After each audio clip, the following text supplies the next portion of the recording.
So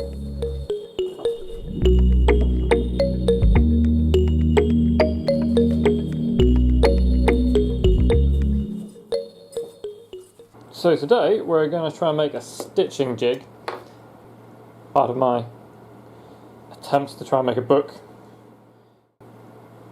And so we need a thing to hold the pages whilst we stitch the signatures of the book together, like bookmaking furniture stuff, but I'm going to try and make it out of what I have lying around.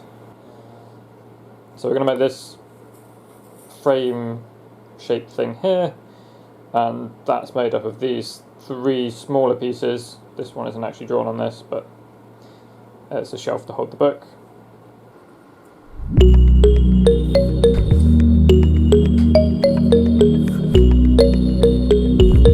This number needs to be 450 plus the width of these two, which in this case is 2 times 45mm. Right, you could use one of these